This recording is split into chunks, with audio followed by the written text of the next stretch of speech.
Hi, everyone. This is Tiara International. We are going live on Facebook on Friday, like usual. Today, we're a little bit later just because we're all from the road. I'm calling in today from Colorado. Andrea Henning, who's here, one of our global partners. Say hi, Andrea. Hi. She's literally on the road between client sites and her home office, tuning in from her convertible, which is one of the places that she actually really loves to be. So thank you for making it work like we all do as business owners. And then Allison, you are in LA today, correct? Yes, I am. So thank you too for being Yeah, here glad to live be here. on Facebook. So as Tiara International, we really are committed to women's leadership in lots of forms, whether it's for your career, professionally, whether it's for you personally. We always want to remind you at the end of the day, you are the leader of your life, you're the leader of your work. We even have choices in those moments where maybe we feel like we don't. And today we want to talk about a topic that has just been front and center to us personally, each of us, in some way or another over the past few weeks. And that's this whole topic about if you're the strong one. So, a lot of us as female leaders, whether we're business leaders, moms, community leaders, juggling a whole bunch of hats in our circle or in our homes or in our workplace, we're the strong one. We're the leader. We're the one with the vision. We're the one who helps get people from point A to point B. But sometimes you're the strong one in your community and known for that, yet you're not really feeling that strong. You're feeling whatever you might call it, whether it's just like a little bit down or confused or even all the way to despairing or maybe even a mess for some reason because of everything that's going on in your life. And so the three of us, as well as a lot of our clients, our other global partners, our coaches, I think are often known as strong people in our communities. So we just thought we would talk about what happens when we don't feel so strong, when we're feeling sad, when we're feeling grief, when we're feeling confused, how we navigate that in a way that feels reflective of what we practice in our model and what we really hope to share with the other women in our community. So I think first to start off, why don't we just share why we're moved to discuss this topic? And Allison, I know that you came back from a great family trip and experience in Greece and came back home and really felt like really something you were experiencing in some ways. So what were you experiencing and why do you think this is important to talk about?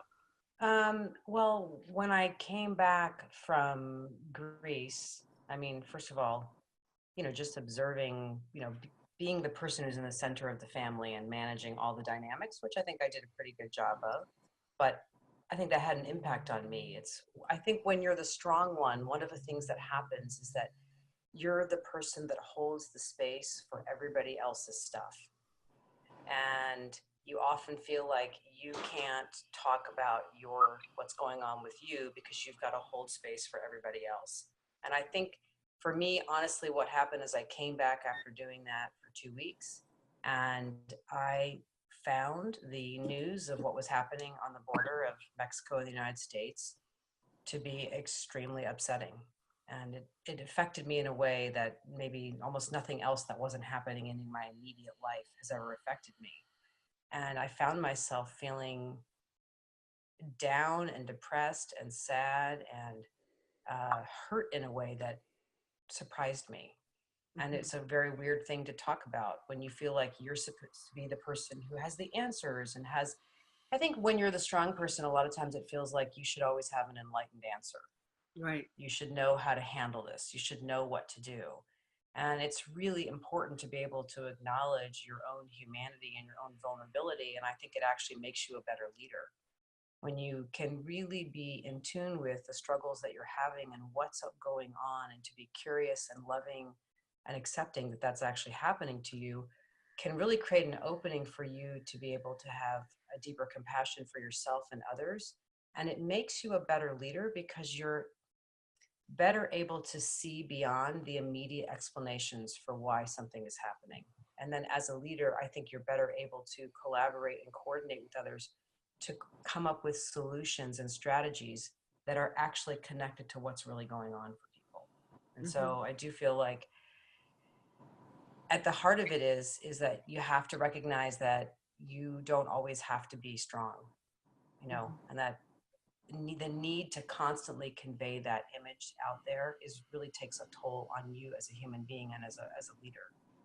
Right. And I also hear in what you're saying that there are different ways that can kind of build up. So obviously you're away on a vacation, there's a lot of beautiful moments, but we all know that energetically traveling with a group or coming back after vacation, there's already kind of like a assimilation or reintegration process that needs to happen.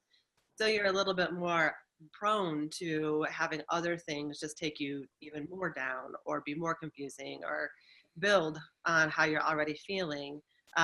So that's one thing to know, is that when we go through a stressful time or we go through a period of time that leaves us a little more vulnerable or open, that's okay, but that's a time to be aware that we may be more emotionally reacting to other things that are happening around us than a place where we're feeling really grounded and centered or something like that.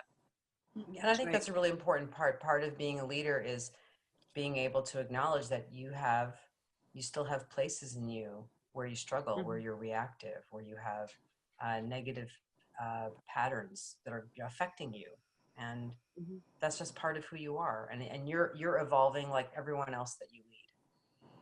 Exactly, exactly. Andrea, how about you? Why is this topic important for you to share about? This topic is important to me to share about because I have realized that by naturally being the strong one, I also created a paradigm that that that I should be always the person to go to, and there I also draw some comfort of being able to help people with that. But I didn't realize that it actually created a shadow when that made that I actually didn't completely realize how down or worn out or sad I might be. And Right. it was not only in my professional life, it's kind of a habitual thing that everyone comes to you because you're the listener. And I could also realize how in a split second I can flip it around, even if people would ask me, how are you? Because once I then tried to explain how I was, and they didn't listen in the way that I listened to them, I immediately let go of it. So when then a person came along who genuinely uh, asked me, but how is it for you then that? And I really could feel the genuineness in that question. I totally cracked.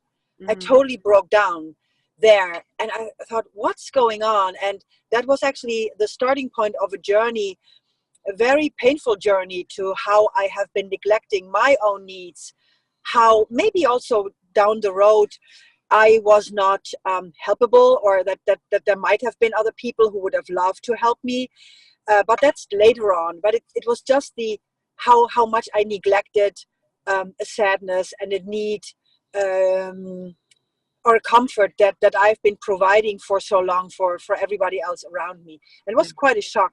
It was quite a shock. Yes, we do tend to sort of compartmentalize a little bit and show up for other people a certain way.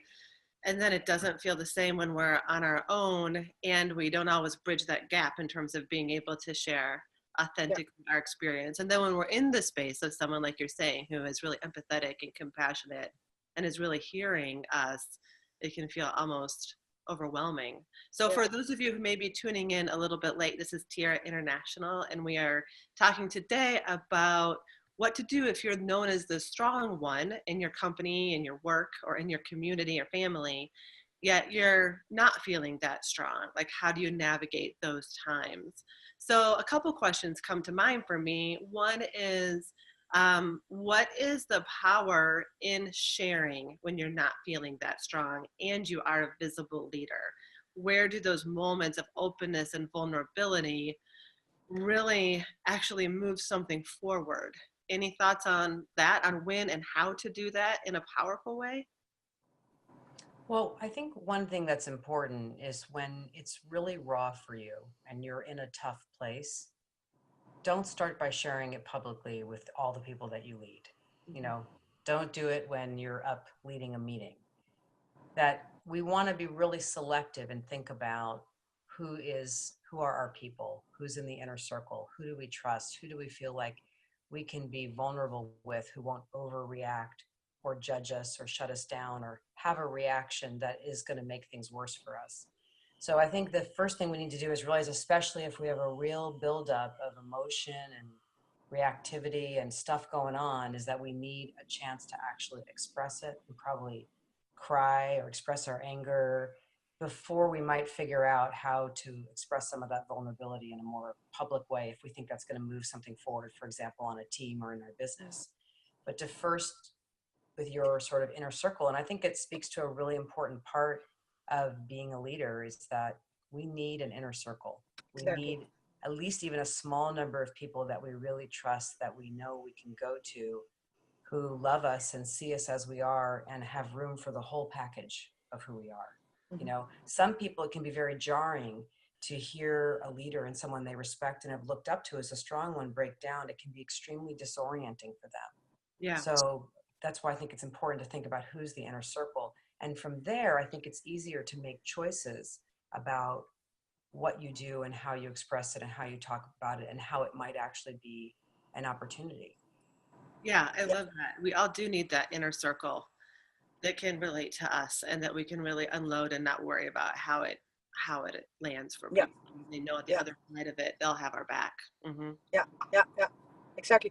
What we have been experimenting with as leaders also is like creating your own board of directors of well-being around you, but you need to do that actually before you break down.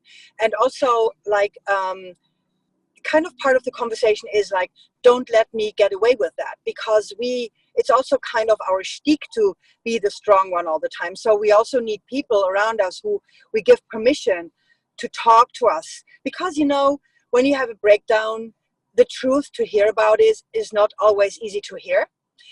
So we need people that we have given permission to do that, that we know, that we can trust, that they're doing so in our own interest and not in their best interest. Mm-hmm. The people who want us to be happy are not the best advisors in these circumstances. So it's kind of, you need to have your own board of directors for your own well-being around you. And this is actually a good practice also when you're a top level leader with a lot of responsibility and also a lot of sensibility or sensitivity about how open you can be in public. Hmm. That's a good thing to have in place just from the start. Right. Yeah. So what You know, I happens want to if, add something too yeah, go ahead. at this real quick, is that it's also important sometimes, if you've been showing up as the strong one, is to recognize that what you might need to do with people, even in the inner circle, is orient them to what's going to happen, right? Hey, I want to talk with you about something. It's really difficult for me to talk about, and make a request. What is it that you're wanting? Let the person, give them a little bit of an orientation to how are you wanting them to show up for you, because people who've used to relating to you as the person they go to for advice and as their sage in their life might need a moment to recalibrate and figure out how to show up and be there for you. And that's really important, because people who are strong are usually not very good at expressing vulnerability. Right. And that, without that person being aware and adjusting themselves and recalibrating, that conversation could reinforce to you, don't express your vulnerability. Very important, very important. And to let yourself do it imperfectly.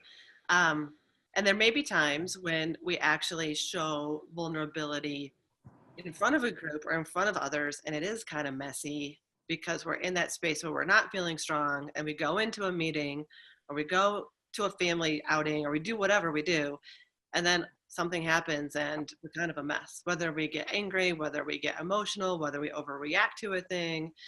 And here we are, always a strong one, and we just kind of like lost our marbles. So what do we do when that happens? How do we recover from something like that?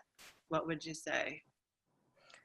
Well, I think that there's several things. If you lose your marbles and you're reactive, you know, your reaction to what's going on here is actually connected to something that the rest of the people in the room have no idea about. I think the most important thing to do is actually just to apologize and say, you know, I want to let you know that reaction I have was disproportionate to what happened. And I'm sorry. And here's what I wish I had done differently.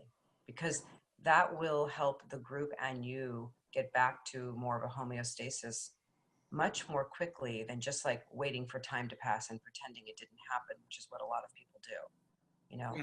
And it's really important to intervene that way, because in the future you'll actually be less likely to do that, because you have rehearsed with them, here's what I wish I'd done differently. And it kind of completes it for everybody. You know, I think also you have to have an incredible amount of self-compassion for yourself. And I think that if you are giving yourself more and more and more permission to be human, interestingly, people around you will give you that permission too. Yeah. And when you're judging yourself for it, somehow you communicate that in your energy. It's always an opportunity to role model for people. Okay, so now what? Or how do you want to recover from this? It's not, Right. I always feel like as a leader, you know, it's never if I'm going to make a mistake. It's what I do, you know, when I do, Right. how I come back, how I recover, how I include people in the journey Yeah, yeah. along the way. Yeah, and also what I want to add to that, I totally agree, Alison, with you, that sometimes something happens that is disproportional to the situation. However, there's always a part of truth in there. So there's always something.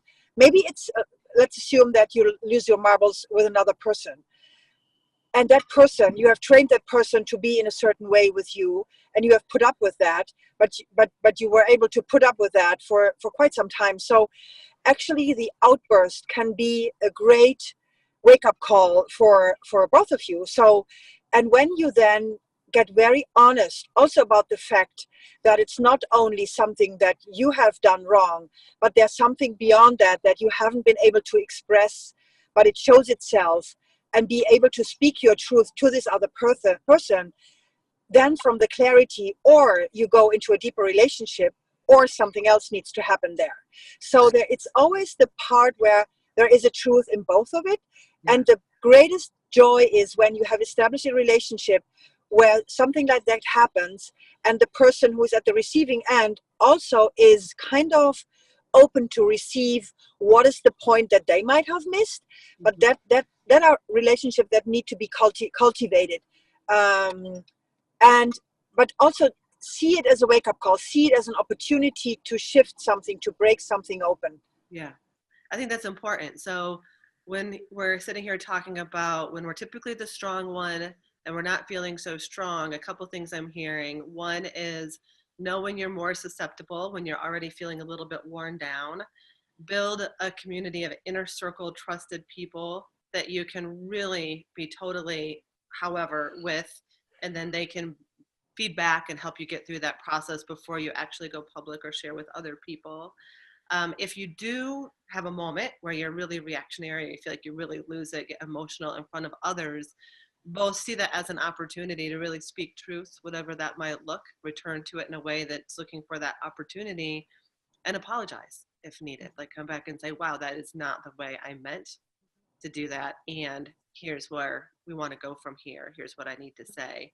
I also feel like I hear a lot from ourselves and our clients, a question about what if I'm feeling not strong for a long time?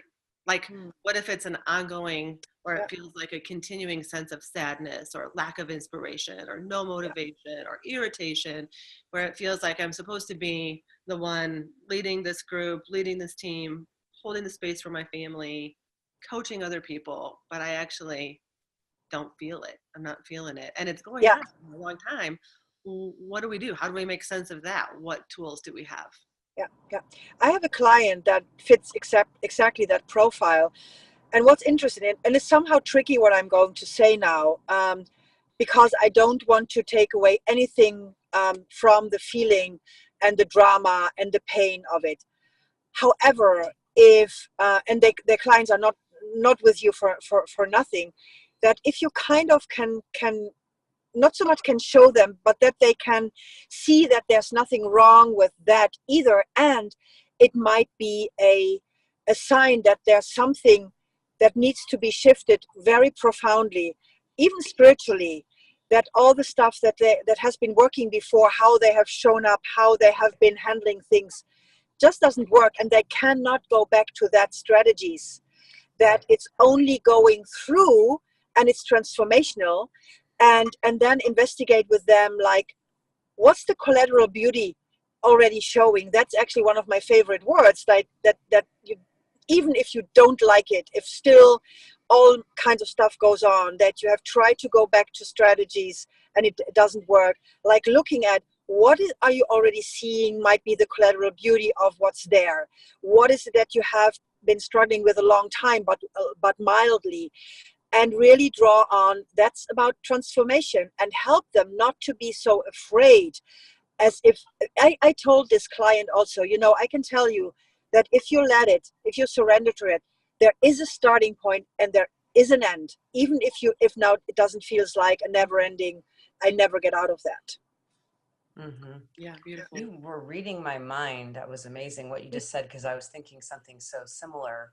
So I can say for myself, there was a long stretch of time where when I look back and think about it, I have no idea how I was doing all of the things that I was doing, right? And I reached a point where I started to feel like I was kind of breaking down, and very much like you described. And I actually have come to decide that for myself, that really what that was is that was me in deep in a trance, right? I was able to energize myself using fear and, a lot of ideas about how things should be. And I fueled myself on that for a long time.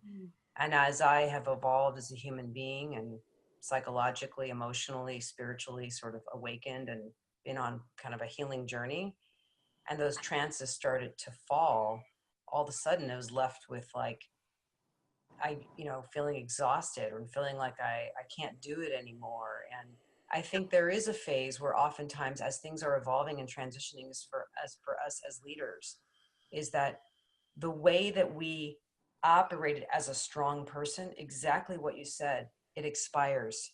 Mhm. It's not working anymore. But something else is evolving and coming. And because we're strong people, we want it to happen right now, Yeah. when actually there's a journey and an evolution. And one way that has helped me, that I think about it, is that whatever this experience of difficulty that I'm going through is, I like to think of it almost as a being, a teacher, and that I'm in this dance with it. And it's constantly showing me and shining lights as to what there is to learn, and how what needs healing or opening or attention or love or acceptance, rather than this thing that I have to get rid of and hurry up and get strong again. Yeah, Exactly. I do Yeah. agree. Yeah. I also, and I feel like sometimes it can be that the way we've been doing something expires, like you said, like it just is, we can't do it that way anymore for the next phase of life, whatever's being called of us. Also, sometimes there's a circumstance that can set off one of these periods. If you move, if a relationship ends, if someone close to you passes away, if you Yeah. have a Right. physical trauma, if your kids leave for college. I mean, there's so many things that can just all of a sudden unsettle something, and you can feel like kind of this inexplicable sadness. I know, a year and a half ago there were big changes in my personal life, and it was like it took a year of me just being like, okay, here are the things that are most important: family, friends, work, and I'm going to get up and do what I need to do on a daily basis to make that happen. And I didn't really do a lot else, but to your point, there's still this thing of like, maybe I should know better, maybe I should move through it faster, maybe if I took this Right. class or listen to this meditation or whatever the thing is, that I would be on the other side of whatever this is faster. Yeah, a lot of times those things just need to run their course. And as long as Exactly. you have some footholds, like whether it's a spiritual practice or a community of friends or work or even walking your dog every day. Like there's been times where I'm like, well, I'm really glad I have a dog today, because now I have to get up and go around the block and come back in. And that's shaken up my energy a little bit. So whatever those footholds are that can get you through that time, the time is going to take whatever time it takes. And then on the other side, there is this feeling of like fresh energy or fresh perspective or being reborn, or all of a sudden, sometimes it comes in small ways, like, oh, I just feel more like going out or seeing people or making the phone call or making a plan. Other times it might be, like almost transformational. Like you wake up and you're like, oh, that phase is done, and now I'm ready for the next phase, whatever that might be. But I Yeah. think having patience for ourselves and having just those like very top three things that to do to navigate through while you're willing to go through the process. And the other part I think that breeds the impatience is during those times, a lot of times we don't know what's next. We don't have the vision of what's next. Right. We can't articulate or explain what's happening.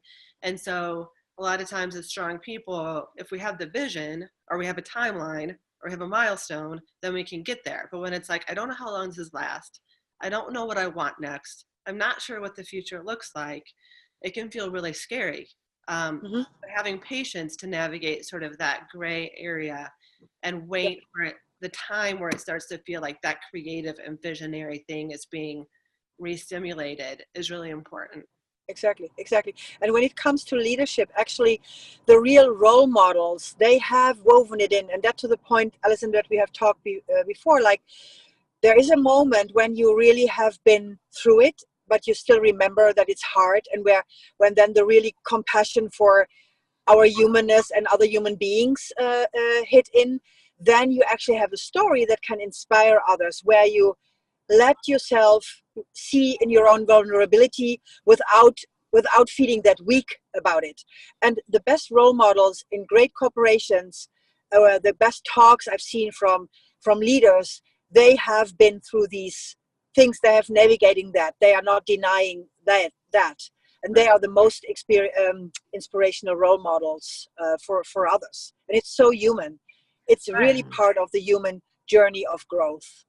Right, because leading isn't necessarily at all having all the answers or even reached a certain point on the destination. It's also just role modeling how you Yeah, travel the journey. yeah, And we've always been really passionate about that all of us as leaders in Tiara and our coaches continually go through the process with our clients, because it's not like we're ever done growing and learning. And I know that when you are in a rough spot, the other thing that happens is that the people around you know. Like if I show up on one of the Tiara Global Leader calls on Monday and I'm in a rough spot, they're going to know. And either I can share a little bit about what's going on, or I can say I'm not ready to share. But this pretense that even as a strong person, people don't know when something's off or something's bothering me or something is feeling whatever, I think that's also like a pitfall. So to your point, Andrea, knowing how to connect the dots for people and to share, even if you haven't quite gotten through to the other side yet, but here's how I'm showing up, here's what I'm going through. If you're leading a big change, to admit, like, facing the unknown is a scary time, or here's how I'm navigating it myself. All of that stuff is really, really empowering Right. to share the journey with people instead of feel like you have to do it perfectly and instruct people how to do it perfectly themselves. exactly. And another thing, Alison, you were just sharing before we started this recording, a quote that you have posted on Facebook. I would love you to share that, because that would be something that, if anything, that I could wish for myself is being at the receiving end of that quote sometimes. And Right. could you share it what it is? Yes, it's check on your strong friends. They are often the ones bleeding in silence. Exactly. That's my dark queen, by the way. The Yes. silent Oh, well, suffering. ours must be related. And for me, I found, Right? because sometimes it You, takes my strong friends time to warm up, that means like hanging out for a little bit and just being with each other until you have that moment to be able to ask what is really going on. Because I know so many women who really are the strong friend and the strong woman in their life, that if I just come in with like, hey, how's it going? They're not going to answer. But after a little bit of time, when we're connected heart to heart, you just kind of right. let it unfold, but you want to create those moments where they can really share. Mhm, Hmm. mhm, mhm, mhm. I think one of the things that can make a real difference, if I can describe this and plant this seed in people's minds who are listening, is all of us as strong people have had moments where we've been benevolent, nurturing, compassionate. I think particularly as female leaders, it's a beautiful thing when we kind of blend our natural intuition and instinct to be nurturing in a leadership role, oftentimes in a work environment where qualities of nurturing and compassion haven't been as nurtured, as valued, they're not, maybe not commonly expressed. And so there's something really beautiful about when we do that for others. And I think that the person that we typically don't realize that we can do that for is ourselves. And how do we start to nurture, in a sense, our own capacity to say, you're having a hard moment right now. This is a really tough phase. Kind of what you were saying earlier about surrendering to it. It's like, yeah, you know what? This sucks. I feel terrible. I'm down, I'm angry, I'm depressed, I'm despondent, I feel lost. Sometimes I think to myself, I don't know anything. Like, why do I get to help people? I know nothing. I mean, Yeah. that's where my mind goes.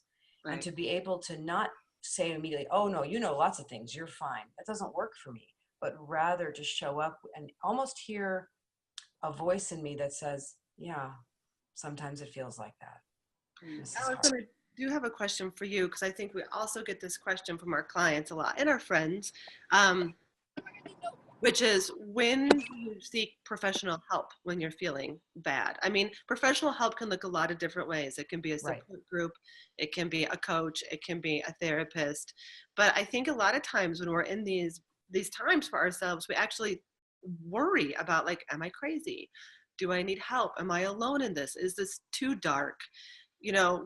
How does someone discern what kind of help they need and when to get help? Because the other thing is, none of us wants to be the person who's always down or always complaining or bringing our friends down.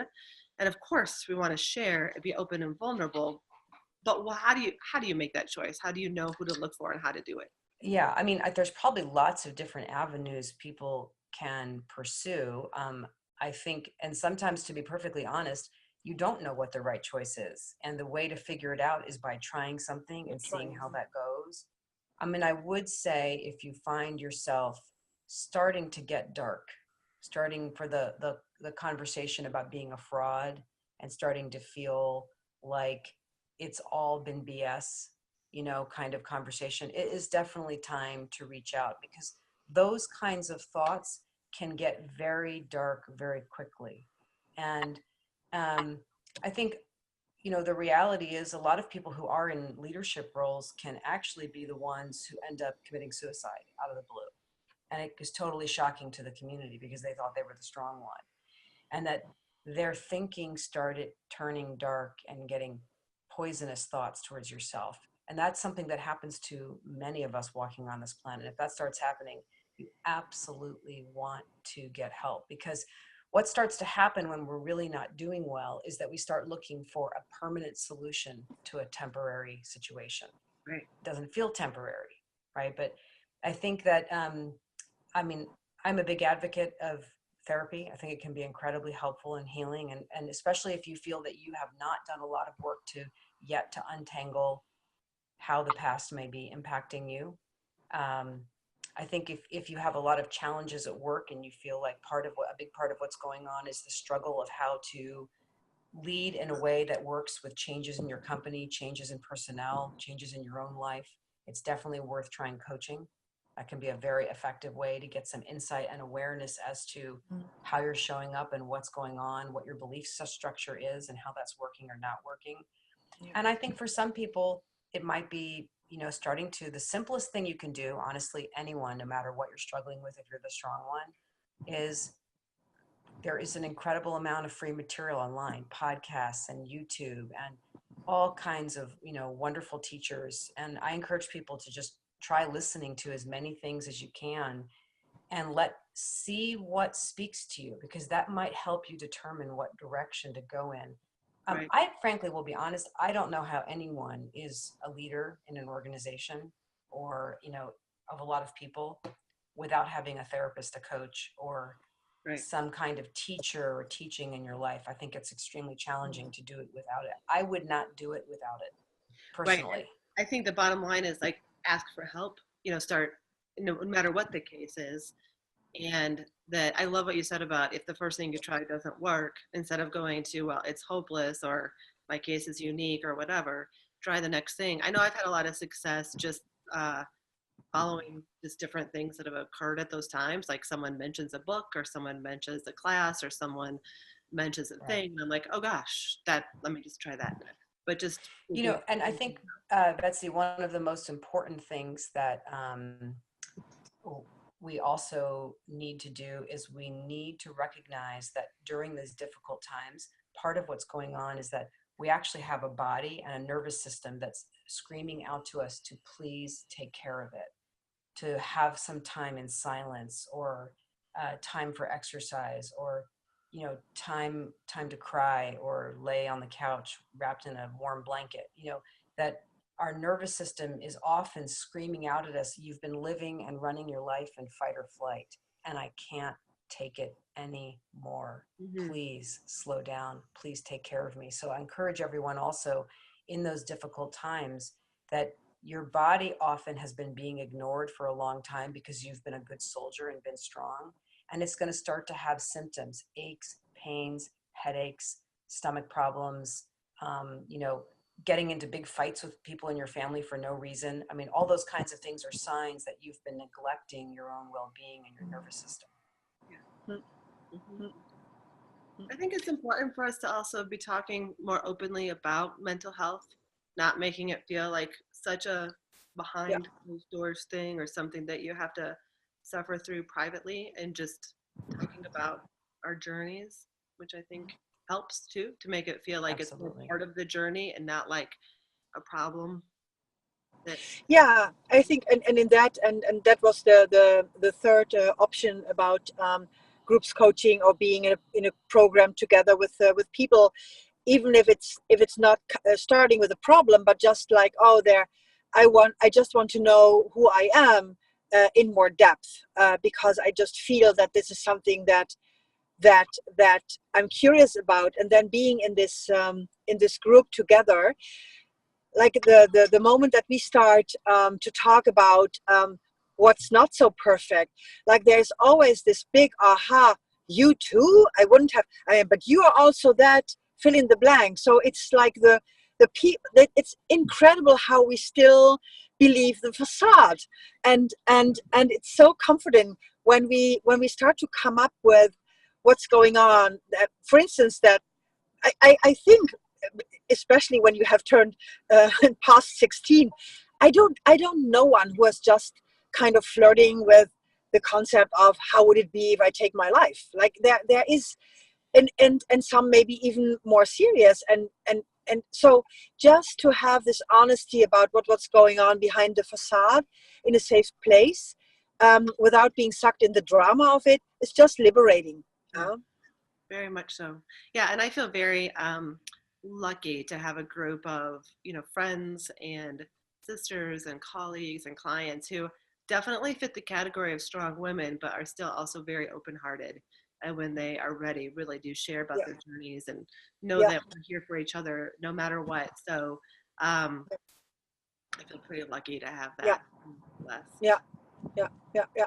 Actually, maybe one point I want to add, because it's on my mind all the time. Like, what I found extremely difficult, and I've been there in that situation too, that when you really would need the most help, you are not able to ask for it anymore. You're right. There's some blind spot in that.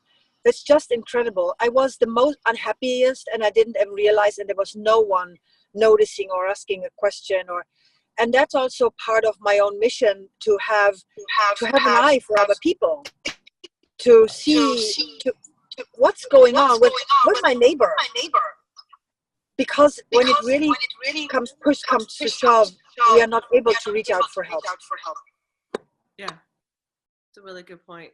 Sometimes you just need to show up for people and be around and ask and see, Right. and not just do the text message check in and say, well, they must be fine, or they're always strong, or they're always busy, or they're always this, and just check in and see.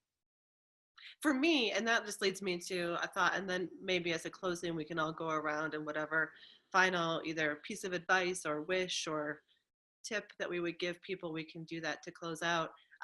But something that's come up for me throughout this conversation is also trust. So I know the times when I am more protective of my emotions or feelings or process It's when I feel like I need to protect myself or I'm not trusting of the environment I'm in for whatever reason, probably my own stuff. It's not usually the other people. But, and so through my own leadership journey, I've had to really grow in terms of making sure to share all of myself and share the emotional side and not just share the logical linear stuff.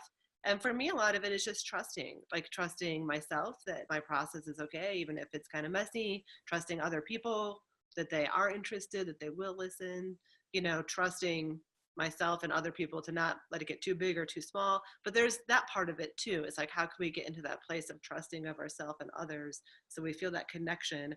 And it's the disconnection and the mistrust a lot of times that puts us in that darker spot or feeling like we're all on our own for something.